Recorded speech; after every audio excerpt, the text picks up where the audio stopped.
Nada pode nos parar. Esta foi uma frase proferida ontem, durante as manifestações que aconteceram aqui no Brasil. Manifestações estas que ganharam repercussão internacional. O próprio jornal La Nación e El País Uruguai trataram desse tema, dizendo que milhares de pessoas foram às ruas com duros ataques contra Luiz Inácio Lula da Silva. Inclusive, né, entoaram o coro, né, que o Lula tanto detesta, né? Lula, seu lugar é... Vocês sabem do que eu estou falando. Essa frase que eu disse para vocês foi entoada por um deputado que disse que a política virou um verdadeiro campo de batalha. Mas será que essa frase desse político está errada? Nós vamos entender isso.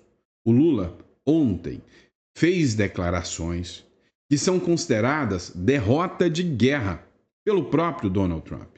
E aí, gente, eu preciso falar para vocês, quando eu levanto a bandeira de que nós estamos caminhando, né, por caminhos tortuosos demais, vocês acham que eu estou exagerando. Ontem, só para você ter noção, o Lula assumiu com todas as letras que o partido o pressiona para implantar o socialismo, que é o que o partido dele espera por parte dele, os partidos de esquerda. E aí, ontem, o líder do partido do Lula, o vencedor, né, o novo presidente do partido, disparou contra o Trump, disse que o Trump é o maior fascista do século XXI. Agora, imagina como que ele vai encarar isso. Agora, foram dias de protestos e o Lula defendeu reeleição, a volta de condenados políticos e disse que a eleição ele já entrou para ganhar de novo. Ele vai ter vitória em 2026. Vitória como? Se a popularidade dele continua em baixa. Nós vamos falar sobre isso. E aí, o golpe tá aí, cai quem quer, né? Adivinha? Se o Lula não ganha, o Alckmin ganha. Será mesmo que o Alckmin tem potencial para ganhar? E aí, por falar em golpe, tá aí? O golpe foi os Estados Unidos agora que foi acusado. O Lula, nada mais, nada menos, disse que os Estados Unidos deu um golpe contra o Brasil no caso da presidente Dilma Rousseff.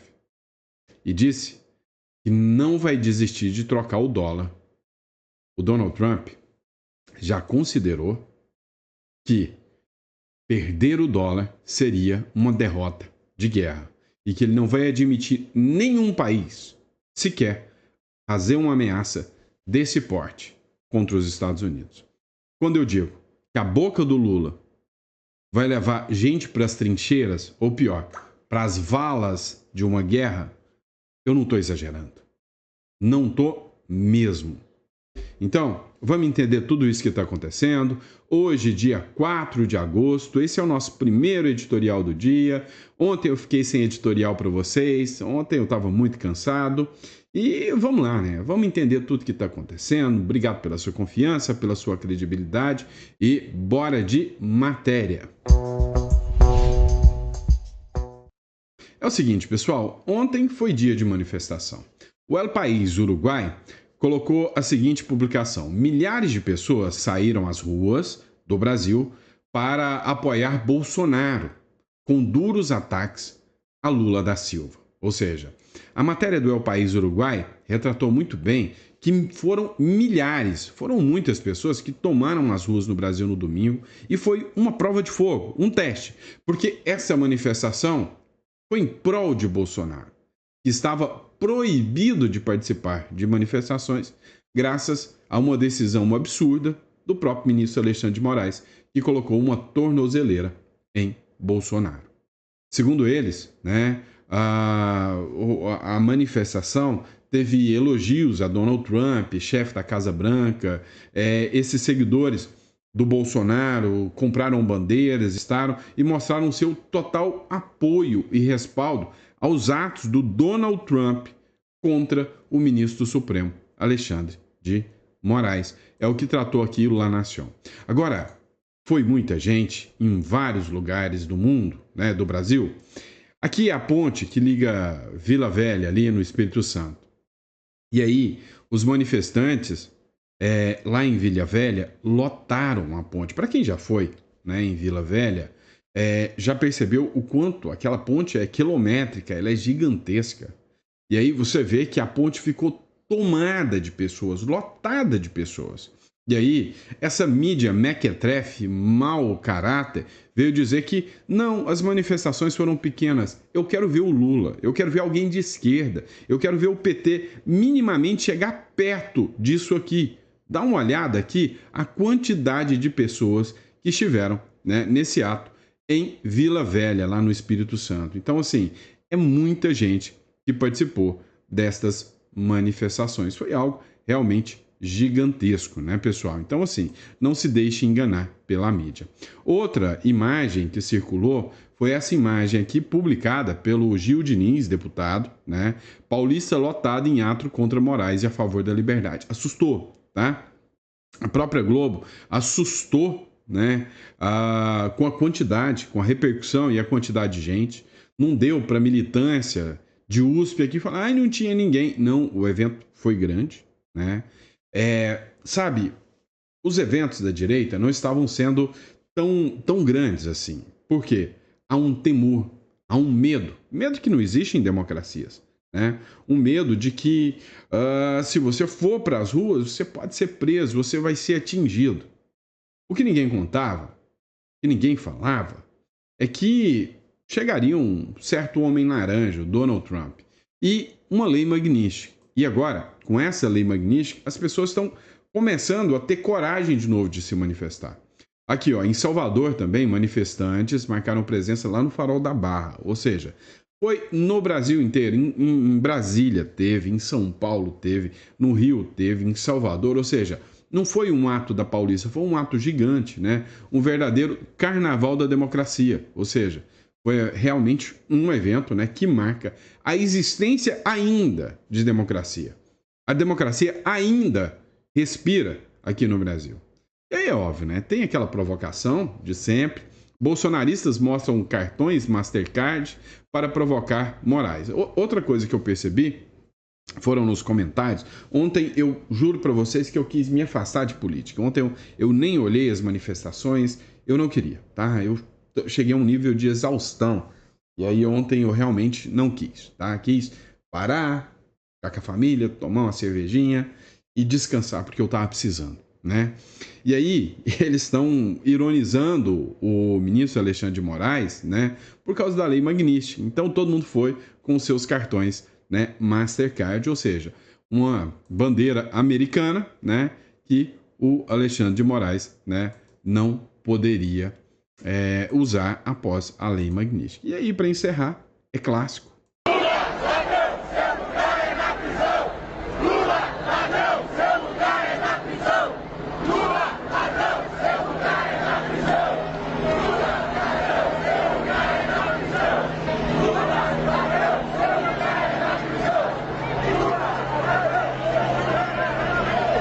Matéria do Metrópolis, bolsonaristas gritam, abre aspas, Lula ladrão, seu lugar é na prisão, em ato pró-anistia em Brasília. Se for um ato contra Lula e não tiver essa frase, não é um ato contra o Lula.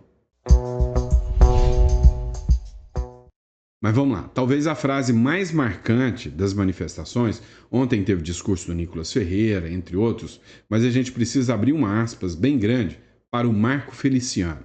Estamos em guerra. E nada pode nos parar, diz Feliciano na Avenida Paulista. Em discurso que aconteceu ontem, o deputado federal Marco Feliciano declarou e elencou como inimigos dessa guerra o PT, o Supremo Tribunal Federal e a mídia vendida. Alguém tem questionamentos que o campo político se tornou um verdadeiro campo minado, um campo de guerra? O problema é que só um lado está sendo fuzilado nessa história aqui. Abre aspas. Não é só na Paulista. É o Brasil inteiro reunido. Estamos em guerra e nada pode nos parar, disse o deputado. Estamos diante de guerreiro, pessoas que não têm medo de enfrentar nem mesmo a morte, acrescentou o Marco Feliciano. E aí, no discurso também, o Feliciano fez acenos ao colega da bancada paulista na Câmara, o Eduardo Bolsonaro, autoexilado nos Estados Unidos desde fevereiro deste ano. Lá, o parlamentar tem trabalhado para o governo do presidente Donald Trump aplicar sanções ao Brasil. Ele disse o seguinte: o filho 03 do ex-presidente Jair Bolsonaro teve sucesso na empreitada. Em 9 de julho, o governo americano anunciou a taxação de 50% sobre os produtos brasileiros exportados aos Estados Unidos. Isso aqui, se é uma fala do Metrópolis, eu vejo como uma fala fora do contexto, né, inverídica. O Eduardo Bolsonaro, e eu acompanhei aqui fazendo a cobertura de tudo isso, ele foi muito claro que a busca dele nunca foi sanções e tarifas de 50% ao Brasil. Todo mundo percebeu e viu que a busca dele era a aplicação da Lei Magnitsky ao ministro Alexandre de Moraes. A tarifa não acontece por causa do Bolsonaro e nem do Eduardo Bolsonaro. Acontece por culpa do Lula. E aí, qualquer jornal que fala o contrário está usando de um mau caratismo sem precedentes. Agora, quando o Marco Feliciano fala em guerra, isso aqui está na mesa, tá? E isso aqui pode nos levar a uma guerra. Lula assume que quer implantar o socialismo e a CNN corta na hora. Dá uma olhada nesse trecho, eu sei que você não gosta de ouvir, mas vamos lá, não vou ouvir sozinho. Muito pouco para um partido de esquerda. Um partido de esquerda quer que o presidente diga que quer alcançar o socialismo. É verdade, eu sei o que as pessoas pensam. Mas eu tenho uma coisa que o sindicato... Essa edição do Agora CNN fica por aqui, mas a gente vai repercutir, claro, esse discurso do presidente Lula no evento do PT ao longo aí dessa tarde. Para quem passa pano e discute que esse cara quer implantar o socialismo e o comunismo no Brasil, tá de sacanagem com a nossa cara. Aquele seu vizinho idiota que diz que você é fascista, que esse negócio de comunismo não existe, socialismo não existe, é porque esse cara não tem noção nenhuma. Falar que, olha, as pessoas monetizam em cima do discurso pró-comunismo. A gente largou de ser trouxa. A gente largou de ser imbecil. A gente sabe muito bem que é à vontade, sim. Se não fosse, não tinha Partido Comunista do Brasil. Se não fosse, não tinha um Supremo Tribunal Federal falando que admira e aprecia o Tribunal Comunista da China. Se não fosse, não tinha um presidente falando que tem orgulho de ser chamado de comunista e que colocou o primeiro-ministro comunista dentro do Supremo Tribunal Federal. Me poupem, né? Me poupem. Entendam? Eles querem guerra contra os americanos. Eles querem fazer o processo de cubanização, de venezuelização do Brasil. E eles acham que vão dar certo. Dá uma olhada. Trump é o maior líder fascista do século XXI, diz Edinho Silva. Mas quem é Edinho Silva? Depois do presidente dos Estados Unidos, o Donald Trump, ter dito que estava disposto a falar com o presidente Lula sobre o tarifaço de 50%, vem o novo presidente do Partido dos Trabalhadores e fala o seguinte, abre aspas, nós estamos enfrentando o maior líder fascista do século XXI, que é Donald Trump. Ele é o representante do fascismo. Se alguém tem dúvida, é só nós olharmos o que ele faz com os imigrantes nos Estados Unidos. O que ele faz ao transformar El Salvador num campo de concentração do século XXI, tratando o imigrante de forma desumana, de forma violenta. Não é um discurso nacionalista, é um discurso que rasga os direitos humanos, disse Edinho Silva, novo presidente nacional do PT, ao assumir o comando da agenda. Imagina só, como o Trump deve encarar isso. Então, eu já disse, eu vou repetir, a língua da esquerda quer levar o Brasil para uma guerra.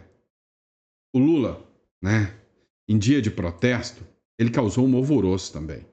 E a gente vai falar disso no próximo bloco. Matéria da Gazeta do Povo para você. Em dia de protestos, Lula defende a reeleição e a volta de condenados por corrupção à política. Eu tenho que ser muito honesto e sincero comigo. Eu, para ser candidato, a gente já sabe disso, eu preciso estar 100% de saúde. Eu decidi ser candidato para depois acontecer comigo o que aconteceu com o Biden, jamais. Eu irei enganar o partido e irei enganar o povo brasileiro. Agora, o que eu quero dizer para vocês é o seguinte. Quando eu falo que eu tenho 80 energia de 30. Vocês podem acreditar, se eu for candidato, eu não vou disputar, eu vou ser candidato para ganhar as eleições. O nosso medo é literalmente esse, né? Ele falou abertamente, eu vou ser candidato para ganhar as eleições de 2026. Da mesma forma, ele já sabia que iria ganhar as eleições em 2026 e em 2022. Como? Futurologia? Vem cá, tudo foi muito esquisito, tudo foi muito estranho. E agora, você sabe que o risco é real, é iminente. Sabe qual é um grande problema da aplicação da Lei Magnitsky? Eu te explico. Um dos grandes problemas da aplicação da Lei Magnitsky é que o que tinha que ser feito para aplicar já foi aplicado. E aí, se ela tiver resultado e fazer com que os demais ministros e figuras, né, do Legislativo recuem, porque o Lula não vai recuar, ele vai avançar. Se ela tiver esse poder, ótimo. Mas se ela não tiver, quem já foi sancionado já não tem nada a perder. Eles vão dobrar a aposta. Eles vão fazer uma aposta muito maior do que você possa imaginar. E ele já tem um plano B. Ora, se Alckmin não pode, se o Lula não pode, o Alckmin pode. Última pesquisa da Datafolha. Você acredita nisso? Datafolha. Sem Lula, o Alckmin empataria com o Tarcísio, o Haddad perderia. Uma nova rodada de pesquisas da Datafolha sobre intenções de voto para as eleições de 2026 mostrou que, em um cenário sem o presidente Luiz Inácio Lula da Silva na disputa, o vice-presidente Geraldo Alckmin empataria com o atual governador de São Paulo, Tarcísio de Freitas, no primeiro e no segundo turno. O levantamento também verificou que o ministro da Fazenda empataria com o Tarcísio no primeiro turno, mas perderia no segundo. Meu amigo, esse joguinho de cartas marcadas, esse 51%, 50, alguma coisa por cento, a gente já viu esse filme. Agora, 2026, eles querem ficar. Não tenho dúvida disso. O problema é o que vai sobrar para eles governarem. Quando eu falo que as falas do Lula vão nos levar ao caos, vocês falam que eu sou alarmista. Próximo bloco, eu quero mostrar uma coisa para vocês que me assusta. E se você, literalmente, tem medo do Brasil ir para o lado errado, vai te assustar também. Vocês sabem que o Donald Trump não é um cara de brincadeira. Vocês sabem que o Donald Trump não é um cara de meias palavras. Ele faz, ele age. Pois é, o Lula ontem fez duas coisas. Primeiro, o líder do partido dele atacou o Trump chamando ele de fascista. Depois, o Lula chamou o Trump de golpista. Disse, né, que os Estados Unidos já deram um golpe aqui com a presidenta Dilma Rousseff. E disse que ele não vai desistir de trocar o dólar. Disse o Lula. Essa é uma publicação, é do Paulo Figueiredo, mas temos aqui também a publicação do Metrópolis. Lula defende substituir o dólar, proposta que o Trump comparou a perder uma guerra mundial. Ou seja, é uma das piores coisas que pode acontecer para os Estados Unidos. E os Estados Unidos estão dispostos até a atacar o país que defende isso. Eu não vou abrir mão de achar que a gente precisa procurar construir uma moeda alternativa para que a gente possa negociar com os outros países. Eu não preciso ficar subordinado ao dólar. Vocês viram? Ele falou que não vai abrir mão. O Trump disse o seguinte: se perdêssemos o dólar como padrão mundial, seria como perder uma guerra, uma grande guerra mundial. We lost the world standard dollar. That would be like losing a war, a major world war. We would not be the same country any longer. Não seríamos mais o mesmo país. Não vamos deixar isso acontecer. We're not going to let that happen. The dollar, you ever hear the expression dollar is king? O dólar, você já ouviu a expressão, o dólar é rei. O dólar é rei. The dollar is king. We're going to keep it that way, okay? E vamos mantê-lo assim. Entendeu?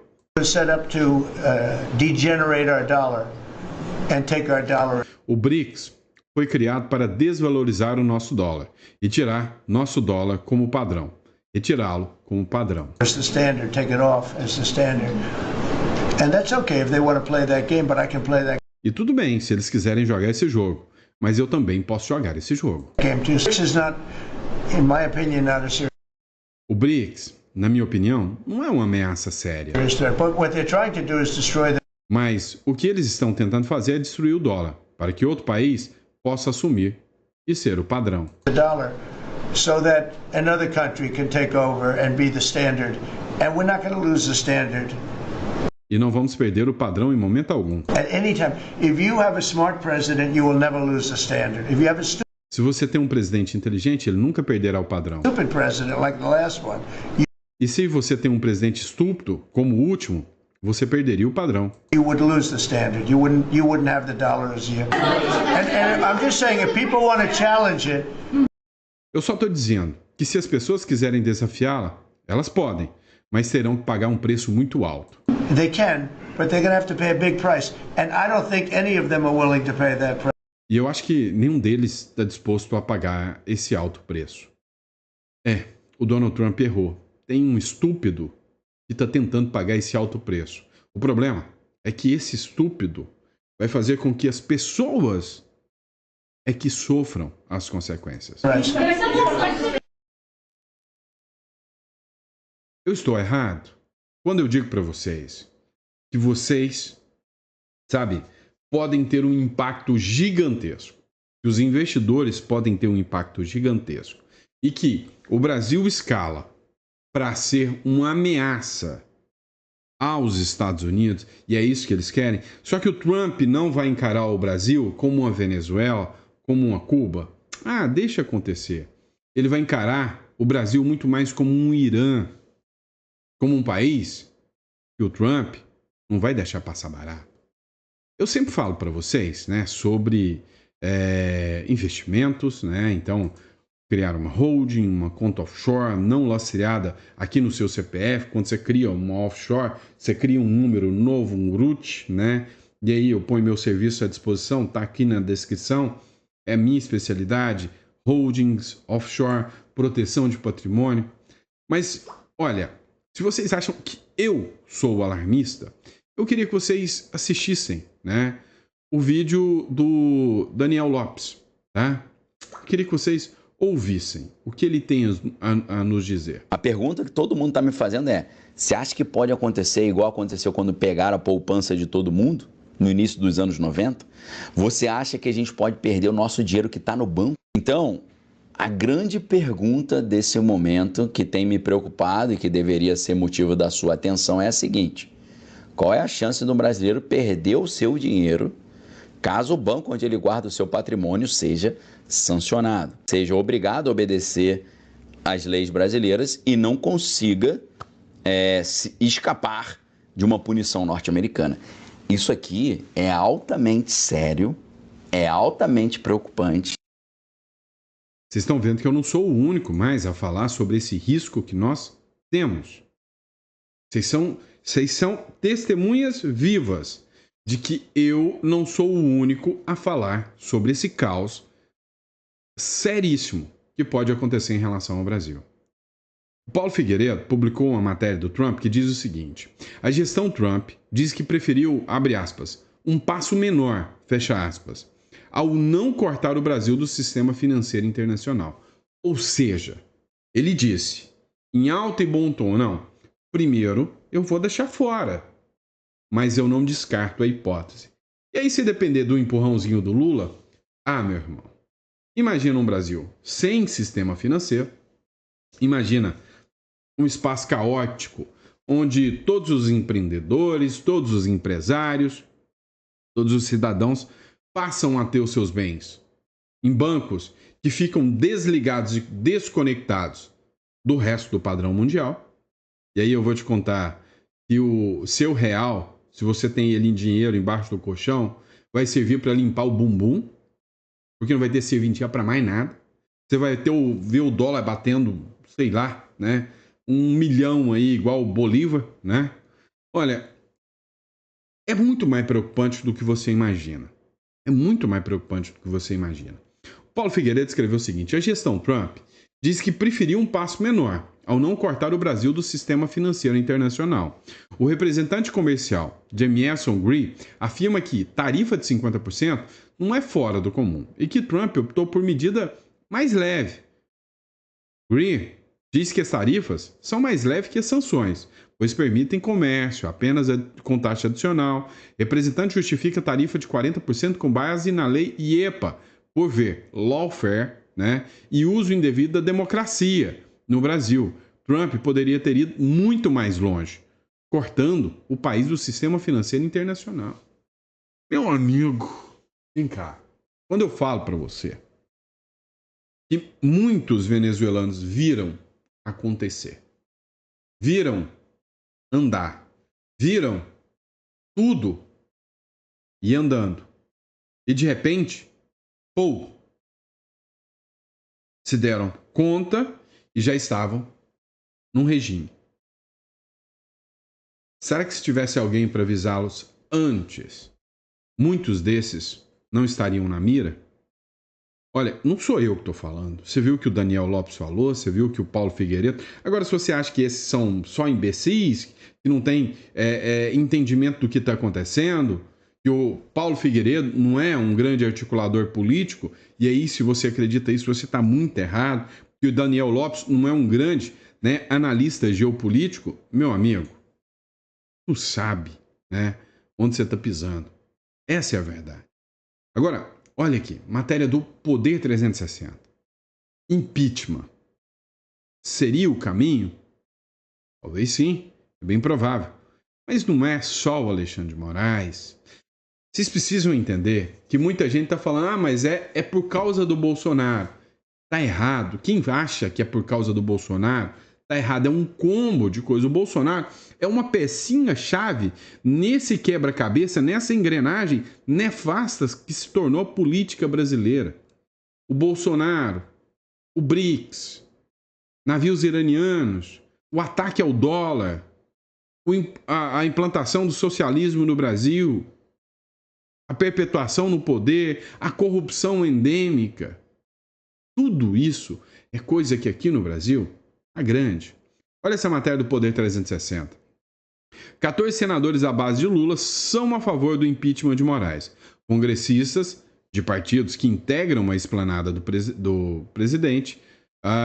Levantamento é do votosenadores.com.br, ou seja, um site, né, que foi montado aqui para ver quem é a favor e quem é contra o impeachment do ministro do Supremo, Alexandre de Moraes, né? E aí o deputado Nicolas Ferreira compartilhou no seu perfil do X o placar atualizado dos votos dos senadores favoráveis e contrários ao pedido de impeachment do ministro do STF, Alexandre de Moraes, alvo de sanções do governo dos Estados Unidos. Os dados do site votosenadores.com.br mostram que 34 senadores vão a favor do impeachment e 19 são contra. Não tem nem a maioria. Nem a maioria. Seriam 41. Né? São 34. E aí, é um voto qualificado, né? O voto do impeachment dos ministros do Supremo Tribunal Federal, né? E aí, outra matéria que a gente envolve ainda sobre o ministro Alexandre de Moraes, que aí é para justificar a primeira matéria de que teve mais gente na rua. Eu senti mais gente na rua agora do que no último evento que o Bolsonaro chamou, por causa disso aqui, ó. Nova decisão de Moraes sobre Constantino gera uma teoria na direita, a teoria magnística. O que seria a teoria magnística? A teoria magnística é que quando você implementa sanções, há uma tendência de recuo. A nova decisão do Alexandre de Moraes sobre as redes sociais do comunicador bolsonarista Rodrigo Constantino resultou no surgimento de uma teoria da direita. O ministro acolheu o recurso da defesa do jornalista e determinou o desbloqueio dos perfis do jornalista em todas as plataformas digitais. Efeito magnístico. Moraes acaba de determinar o desbloqueio de todas as redes sociais do Constantino.